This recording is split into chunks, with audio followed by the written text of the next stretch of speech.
Hey everyone, welcome back to another episode of the podcast. Today I am joined by my fellow morning property coffee meet moderator on Clubhouse, Julie Hogbin. And for those that don't know Julie, she is a property investor, a mindset coach, just all around general good person, and happy to share plenty of information, got a lot of experience, and works a lot with in the coaching and mental space, which I think is really important for business. And that's why I'm really excited to have you on today, Julie. Thank you, Ryan. I'm looking forward to this. And I just want to say to everybody, please ignore the whichever way my finger's going, the empty bookshelves. I'm in the process of moving as well, so packing. They don't always look like that. That's my library. Yeah, it's we were just having a little chat offline about moving, and don't really envy anyone doing it, but I guess you do it every now and then. So where are you moving to? Is it far or? It's about a half-hour drive from where I'm currently. And interestingly, it's a rental. I mean, there's a long story behind this. So I am an investor, but I'm moving from rented into rented because my houses are all full. Yeah. Yeah, it's an interesting story. Oh well, we can go into it if you want. It goes back a few years. So obviously we have connected on the world of Clubhouse, as I think everyone is these days. And I listened to you share many golden nuggets on the morning, so I thought it was important to get you on. I think the podcast is about property, but I think I'm a big believer that property knowledge is probably only 20% of what you need to create a successful business. And I think the rest of it is purely mindset driven, which I know you're big into. So let's go back to maybe the start. What kind of got you involved in the mindset space? What triggered you to want to go there and really dive into that as a subject matter? It's really interesting, actually. I've not actually been asked that question before. What got me into it was I saw somebody in an organisation I worked for at the time, and I thought they were doing a really poor job. And I was observing that they weren't achieving the results I believed they could achieve within training and learning and development. And I was in retail at the time, and I used to install systems. I mean, my background is diverse, but I used to install systems. So when retailers went to electronic point of sale, because I remember the old manual tills, shows everybody how old I am. But when retailers first went to the electronic point of sale, I was installing all the cash office systems and training people in cash office processes because I'm an ex-accountant, ex-auditor. And I was seeing people who were in the learning and development division of that retailer producing staff, as in graduate trainees, who actually didn't know what they were doing. And my ego at the time was rather large.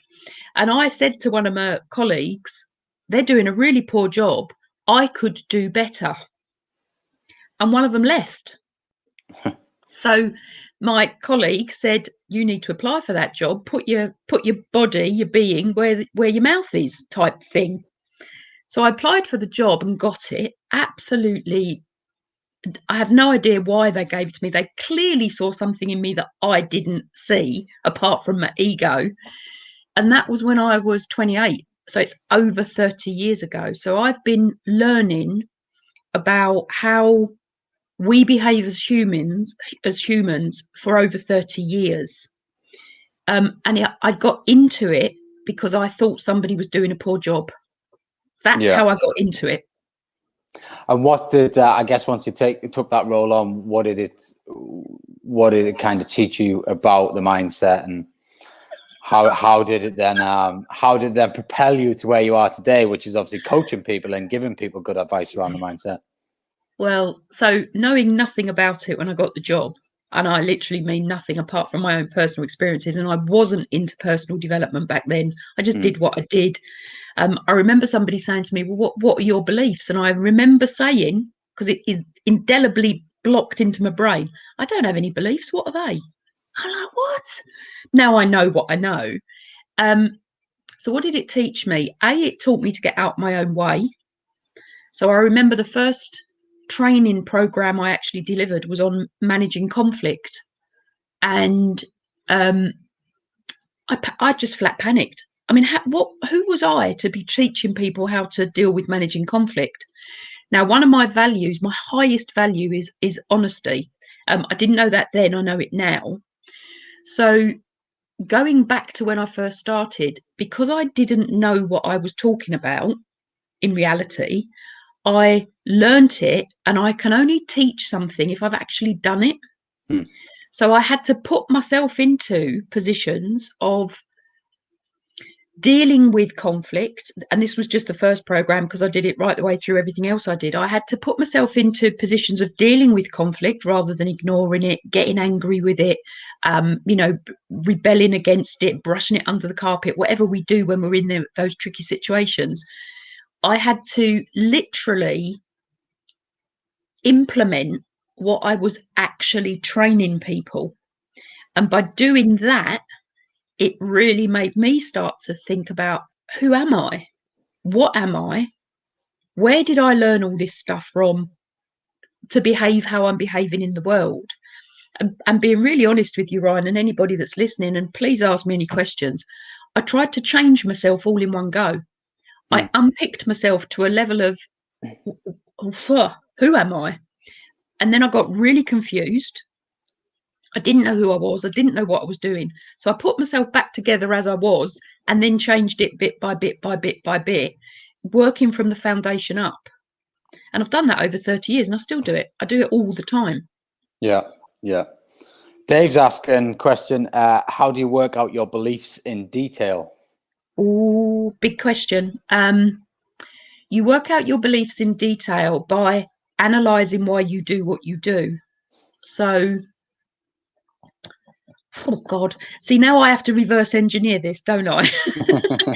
So work out why you do what, so look at what you do and then analyse why you do that thing, say that thing, create that thing. So all of us, and generally it will go back to your early formative years, between the ages of 2 and 7, loads of research on all of this. Between the ages of 2 and 7, we're formed. We're born perfect. We're born with we've got generational stuff that comes in with us. So, I'm not going to go there, but we've got the generational stuff that comes in. But we're born perfect. We're influenced already a little bit. And then we're influenced by those around us. So if you study what your parents, for want as an example, say or do, you will find that within you. And if you don't find it consciously within you, it will be an unconscious driver. So the way to work out your beliefs, deep beliefs, is to think about why you do what you do, and then just carry on asking yourself the question, why am I doing that? Why am I doing that? Why am I doing that? Why am I believing that? Why am I thinking that? And it will track you back to the foundation belief. Now, I still do this. I mean, don't get me wrong. I still do this on occasions because I find myself making a judgment against or about something or someone or a situation. And I'll give you a prime example of this. And then I'm thinking, why have I just done that, thought that, said that? My head is an analysing tool. It's just the way my brain works. And I'll give you a prime example. So when I was many years ago, I was in a recruitment process, and I was recruiting the graduate trainees, and I had 2 people in front of me who were equally as good as each other on paper, through the interview, through the process, equally as good as each other on everything that we had done through the progress. So we used to do the points and the ticks, and they did this, did that. So they were equal on the points. And I was having a real aversion to one of the people, and I didn't know what it was. So and this was where I first started doing this. I started to think about, what on earth is it? Why am I liking one more than the other? And I boiled it down, I tracked it back, and it was because one of them, and I apologise in advance for saying this, but one of them had ginger hair. Right. And I thought, why is that going on? What's that about? I tracked it back. And when I was young, so primary school, we had a girl in our school. She was a couple of years older than me. She was a bit of a bully. I'd now recognise she was a bit of a bully. She never bullied me, but then I've never been bullied in my life. That's my belief. So that's what sits within me. She picked a baby bird up. She put it in a crisp bag and stamped on it. What colour hair did she have? Ginger. Yeah. There was another girl I went to school with in primary school who smelt. What colour hair did she have? Ginger. And that's where it came from. It's fascinating now, isn't it? Yeah. Fascinating. So just track it back and you'll find it. And do you think you can change these beliefs if they're from that? So yeah, definitely. Because all you've got to, I say all you've got to do, I say it so simply because I do it all the time. I've done it a lot over many decades because they pop up. And I'm like, what's that about? Yes, you can, because if you track it back and you look at it from your adult perspective of what you did or believed as a child, like those two incidences there, I knew it wasn't ginger hair that was causing that. It was two incidences about two individuals. One was a nasty piece of work, just vicious, nasty. She did never change. She was just, one of them. And the other one, I found out later, didn't have a bath in their house. So her situation, one was nasty. I don't know where that come from. But the other one, the situation, I mean, my house had a bath, it had an inside toilet and all the rest of it. Hers didn't. Yeah. And for for many of my listeners who are maybe born like as millennials, I know it's funny. Sadly, my gran passed a few weeks ago, so we went back to where she lived, and I took my wife, and I said that's where they used to live, and I said I remember as kids we used to have to go outside in the middle of the night to go to the toilet. And there was no toilets inside or even bathrooms and stuff. So just to put that in perspective for the younger audience. But it's that's fun. How, and I don't really want to go down the COVID route because I'm a bit sick of it, as is everyone. But obviously, I've got kids in that age range of 2 to 7. So, do you think there's an impact there from not being at school for the last year? And how great do you think it is, and what do you think we can do about it? More importantly, I think there's potential for huge impact on children. It actually frightens me a bit, and I don't get frightened of much stuff. I feel for them because they are being brought up, youngsters and teenagers, because it's affecting everybody in their own way. They're being brought up to be afraid. They're being brought up to not touch people. They're being brought up to stay 2 meters apart from your bubble. So your parents. They're being brought up that all of the adults wear a mask. So they're being brought up to not access the cues, the body language cues that come from the bottom half of our face. Now, if you smile, it goes up to your eyes, but they won't see a lot of other emotion. They're being brought up without connection to their peer group. So the interactions for the, how we learn how to socially behave are going to be missing. There's so much to this. It's untrue. And I'm not going to be around I will be around to see it, but I won't be around possibly to interact with it. But they're being brought up isolated. I mean, I don't know what you did as a kid. I bet you went out on the streets or over the rec or over the park and played football and played tennis in the street, or whatever we did as kids. Got on your bike and hammered down the hill that you were told not to go down, and go and play around the ruins in the woods that you were told not to go to. They can't do it anymore. I mean, I look back to we used to go down the Dean, and we always used to just come back when it's dark. There was no watches, there was no nothing. No. But even now, I think there's no way in the world I would let my 2 boys just disappear off at like 5 o'clock after school and then come back at 8:30 and just like accept that. Do you know what I mean? But it was so, and I think information, readily available information of what you're talking there, the stuff went on back then with the murderers and all that sort of stuff. But the fear wasn't instilled through the TV then, so no one knew anything about it. And you're correct in what you're saying there about this fear-based. I mean, like my son, my youngest, he's just gone 5. So technically 25% of his life has been COVID. Yeah. You know, which is obviously a big part of someone's life. Do you think, and I totally agree with this social, you know, intimacy and things like that. I think it will have an effect. I mean, what could we do about it? Do you think? What do you think? As soon as this is over, you just get them interacting and you just, you know, get them socializing and just make it as normal as possible, is my kind of thoughts around it all. Yes, and I think there can be so much done now. I think the social interaction, as much as it's online, like, you know, getting them into, I'm going to say gym classes, boxing classes online, socially distance in the park when it's allowed to be. I think this whole, you know, technology is fabulous. Getting them to talk to their mates, but face to face. You know, the art of communication is vital for us. Doesn't matter what age we are. You know, Clubhouse is a fabulous platform for that because you can hear the voice. You're utilizing your interpersonal skills more than if you're just texting. I think as parents, not be scared yourself, because your children do pick up on your emotions, you know. So if as parents you're angry, or you're talking about the fear factor, or you're talking about the bloody government or the vaccination, or, you know, whether you believe in it or not, doesn't matter. But your children listen to that, and it goes in, even if it goes in subliminally, if nothing else. So as parents, I mean, I'm not a parent. I made the decision not to be one many years ago. I wouldn't have been a good parent then. I would have been now, but not then.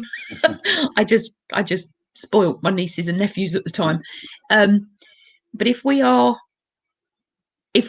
indicating fear, or if we are indicating nonsense, swearing, you know, whatever it might be that we do, talk negatively rather than talking positively, you know, moaning about things we can't complain, that goes in. It goes into our children, and they feed off that, and then that's what they believe. That creates their beliefs, that influences them, and that's what they then put back out into the world. Yeah, and there's probably a lot of that going on in a lot of households from parents. I mean, it is tough, you know, there's no getting away from it. It is tough right now, and, you know, even as much as you love your partner and what have you, you know, living with them as much as we are these days is not normal. And you know, it's definitely something that we're not used to. So I mean, I really feel for people, and I'll say this because I've noticed it a lot. I've noticed it a lot right through lockdown. Homeschooling. What I've noticed is, so both parents, you know, both parents generally work nowadays, unless we're really, you know, families are really fortunate. But what I've noticed is that with some are furloughed, some are working from home. And the women that I've been talking to recently seem to take the majority and the onus of the homeschooling, even when they are at home working in their own job. And I have to say it, and it's not a gender thing because it just isn't, but I've noticed that the male of the partner isn't taking as much responsibility for that. Now, that's the thing about women, you know, working in tandem and working in collaboration and saying, "Oi, it's your turn." But I've noticed the women are taking on far more. Yeah. The women that I've been talking to, not all, I'm not stereotyping, but the women I've spoken to. It's certainly the case in that. It's certainly the case in my house. Why do you think that is?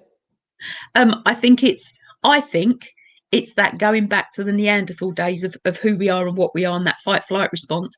The man is the hunter-gatherer, historically, and the female is the carer and the homemaker and the everything else. So in the last, was it 50, 60 years maybe, which isn't long. I mean, when my mum got married, she was not allowed, she was a nurse, she was not allowed to continue to nurse because she was married. Now that's my mum, so that's only a couple of generations ago. So there's a massive cultural change going on, and I think we're not through the change yet. Yeah. So women are still, and it is a bit of a gender thing on this one, and I hate that, but it sort of is. Women take on that responsibility more easily than males do, because it's sort of inbuilt. We, you know, I said I've not got children, but we carry the child. We make that bond. Yeah. Right at that. I mean, I'll be honest. I lasted 10 minutes in lockdown #1 with homeschooling, and that was that. I was like, "There's just no way I can do this. I've got what I think is more important things to do, rightly or wrongly. You know, it probably isn't, because their education is super important. But yeah, no, it's and that does go on, even if you just look at your friendship circles. So yeah.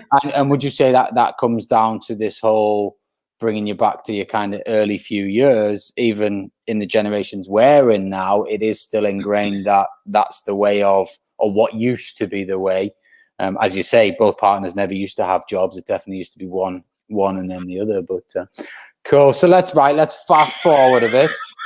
I feel like we're going a bit deep here, but let's fast forward a bit. How did you get into property? How did you make that transition? And let's talk about that for a bit. That was an interesting journey as well.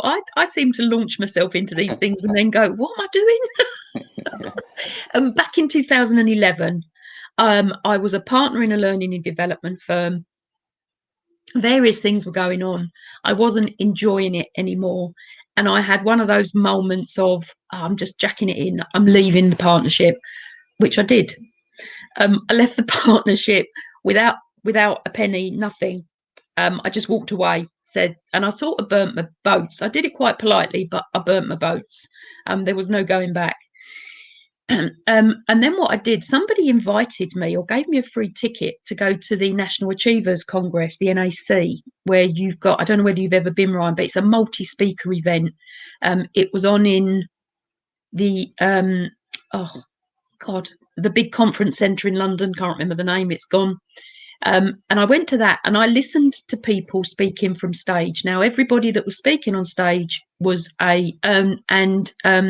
Tony Robbins was like the lead speaker. Yeah. It was another world. I was in business. I thought I knew business. I've been in learning and development. I've been self-employed. I was a partner in a firm. I had been employed as well. So I'd done all the things that I thought. I'd worked for the private sector and the public sector. And then I launched myself into this world of what is commonly called the entrepreneurial world. And I was blown away. So I got my credit card out. I bought Walking on Fire with Tony Robbins, which was in Rimini. I bought a 3-day program on how to be a property investor. I bought a 3-day program on how to invest Forex trade. And I bought a 3-day program on how to become an internet marketer. Why would I not do any of that? And then I went through all those programs. I then bought a mastermind, 12-month mastermind in property. I then bought a 12-month mastermind in, I'll tell you another funny story actually. I bought a 12-month mastermind in how to be an internet marketer. And I bought a 12-month mastermind in Forex. So I just launched and thought, I'll just learn it all. I'll learn it all. I'll do it all. Shiny object syndrome was in my head. It was all new. It was all sparkly. I was going to events and conferences, loving every minute. And when I left my, and this is a warning, I thought that my previous, however many years, knowledge, experience, life could not play a part in my new world. So I parked everything I knew and didn't access it for years. Now, of course, everything I knew played a part in how you run a business, how you start a business, how you talk to estate agents, lettings agents, owners, whatever you're doing. All my past played a part, but I just binned it. And then so I did all of that. I traded Forex for 6 months. I broke even. I used to trade Forex. Yeah. So I think I actually did. Yeah. I actually think I did quite well. I've got a funny story, which I'll come on to when to finish. But what I discovered was that I didn't like it. So watching green and red blips going up and down a screen, that's not me. I'm a people person. I like talking. So I stopped doing, and then what I started to do, remember I'm an ex-accountant, ex-auditor, ex-systems implementation. I analyse problems. Because the trades weren't coming through, I started to analyse the trades I was being given to follow. And about 90%, over 90%, didn't trade well, didn't trade well. And I just thought I lost all confidence in the company that I was with. So I stopped that. I internet marketed for a while, learned how to build websites and all that nice stuff that goes with that. Didn't like that. No people, didn't like it. So stopped that. And I sort of fell into property. And I liked that because it is people and it's bricks and mortar. And what I discovered is that every house, I didn't know what I was doing when I was younger at all, but every house I'd ever bought, I'd bought below market value, and I'd bought a house I could add value to. So I bought Rex. I've always done it. Mm-hmm. And I'm suddenly thinking, well, this is what I've done for myself. At the same time as I was doing all that, I was moving. I was looking to move. And the house I sold to buy one literally just round two corners, but a bigger house, better house on a different street. And I look back now and I just think, why did I not? Well, I made an opportunity happen, but I just thought if I'd have kept that first house when I knew about property, but I didn't know it then, it's almost doubled in value since 2011. Mm-hmm. And I'm like, but I can't regret it. No. But I look at it now and I'm thinking, blimey, it's perfect. But there's so many what ifs. I bought Facebook shares on the IPO. Sold them, and I sold them far too early. That's one of those like I look at now and I'm like, if only I'd kept them. But you saying that, I know somebody that bought Bitcoin when they were £10. Yeah, I think I bought Facebook shares at $13 a share or something. I mean, I made profit when I sold them, but just not half as much. Probably not even a fraction of what I'd have made now. But no, I used to trade Forex. So I did it full time for about 2 years. I used to trade 1 minute charts in and out. So I was like at the computer 16 hours a day, a million screens in my setup. As you know, you make some large gains and you make some large losses, and for me, I just got sucked in, and I was like, this isn't even a 9 to 5 job. This is like a 24-hour job. And but what funny in a sense, but not so funny. I was in a trade, and then I was going on my lad's golf holiday. I mean, you're talking like I was only mid 20s at this point, and basically I was up, and then I shut my computer, went on the plane. Obviously we got drunk on the plane. We then went straight out when we got there, totally forgot about the trade. Oh no. Opened my laptop the next morning, just thought, I'll check that. I always used to put stop losses in. I forgot to put a stop loss in. Wiped my account. So I lost 10 grand gone. And that for me was just like, that was it. I was, as you know, you get to the end of it and you're a bit like, this is a lot of work for the effort that's going in, and all that. And then I just that for me was the kind of, I think you have these moments in life, these pivotal moments, that for me was right, no more of that, and kind of moved on from that. And I see people now when they're like, I'm going to get into Forex, and I'm like, the best advice I can give anyone about Forex is just don't do it. I think if you're going to do it in the city and trade with institutional money, then yeah, fair enough, because those boys can move the charts. Even if you've got the best strategy in the world, they can dump money or buy money, and the whole thing goes out the window anyway. So, so then, I think property for everyone you speak to in property, it's more, it gives you the time. You work where you want, whenever you want, however you want, and obviously it's a safe haven for your money. And you can, as you do, you add value, and you can execute these clever strategies and make them cash flow nicely to give you a comfortable lifestyle, and then you can take it as far as you want from there, really. So I mean, I love property. Talking about, I know property is one thing. We've been in lockdown. It's affected some property strategies. I've been okay. I do HMOs. Just so the listeners know, I do HMOs. I've got my own, and I also use the rent-to-rent strategy. So I've got mine for the equity growth and some cash flow because it's expensive where I am. There's a lot of money left in that I'm now looking at. How do I leverage the money that's in, because mine are 50% loan to value, otherwise they just don't stack. And then I do the rent to rent for the cash flow.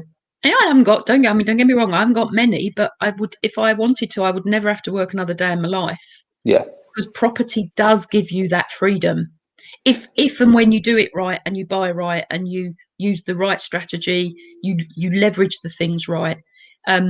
So I've done a couple of flips, I've done lease options. So I've got a really good creative strategy for people who are that I've made up myself, because you can, once you know what you can do, you can add things together to create something.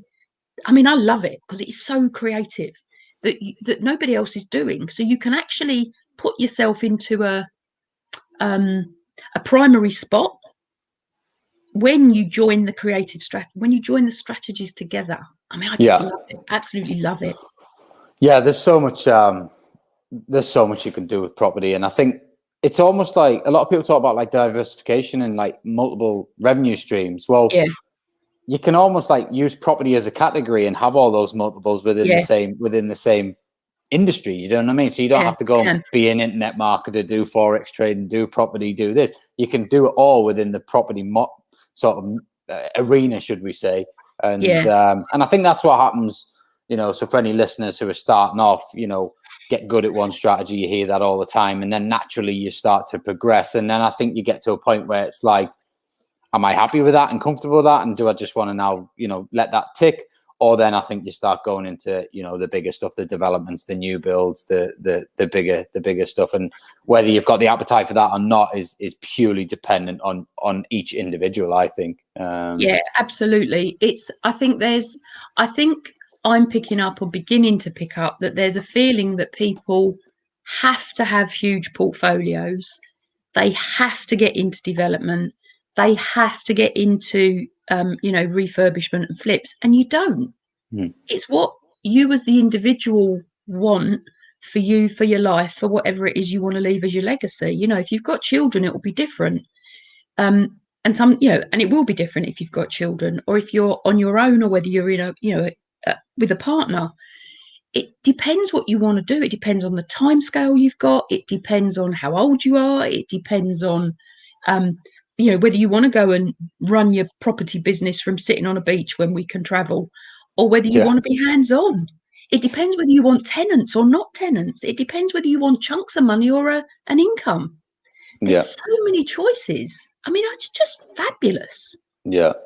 No, I agree. And I think that in itself is the drug of property, isn't it? It's like, then why everybody wants it, and then when they get into it, they just can't get enough of it, and you just gotta, there's 200 people turn up to the clubhouse room every single morning at 7 o'clock and stay there for 2 hours. It's like, there's not many industries, I don't think, that could have that pull for 2 hours every single morning, 7 days a week. And it is a great strategy and a great industry. I'm so glad I got into it, and I'm so glad that I've pushed myself to get to the position now where I don't work in the business, I just work on the business. And and as you said, traveling, working from a beach and all that is definitely coming into my lifestyle in the next 6 months.